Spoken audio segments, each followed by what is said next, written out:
Um, Continuing on this, TV and film, we're going to talk about Phase 4 of the MCU a little bit because I'm excited for stuff to get shaken up because um, nobody can really deny that the MCU is a bit formulaic. And that's also the reason why it works because they've made a formula that they can use. They know works and they stick to it. And they stick to it, and it made for good movies and a cohesive timeline and story.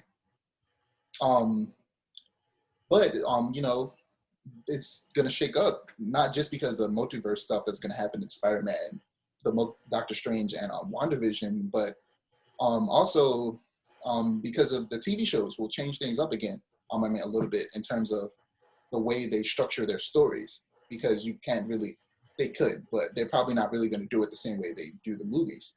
And I feel like an example of how things were shaken up a bit in the last 3 phases were Guardians of the Galaxy and Thor Ragnarok came in and kind of did something, and even Ant-Man a little bit to an extent, did something different from what the rest of the movies do.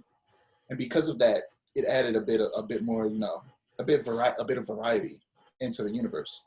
And a character that's going to do that really well, that's been confirmed to be R-rated and in the MCU is Deadpool 3. And he's really going to shake stuff up and make things goofy and weird. And it's going to be very different from any other movie in the MCU. And I'm glad it's going to be R-rated. And I'm just glad he's in the MCU because now he can literally just pop in any random movie whenever they want him to.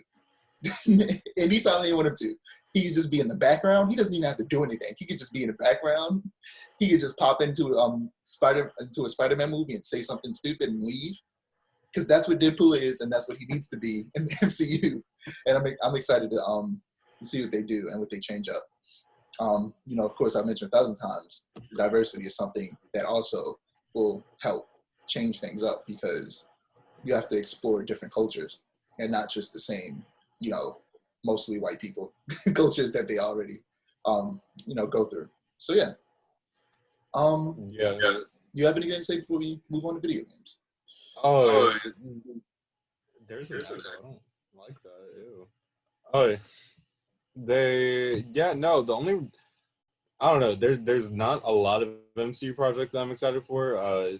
Mostly the TV shows, and not even all of them. It's like after Falcon and the Winter Soldier and Loki, I don't really think there's a MCU show that I'm really excited for, like that I want to see. I'm also not. If it weren't for the rumors of of Andrew Garfield and Tobey Maguire and Charlie Cox being in Spider-Man 3, I really would not want to see that. But I do really want to see that. But I am excited to see the future of the MCU, and I'm just praying on everything that's going to be good. Yeah, so.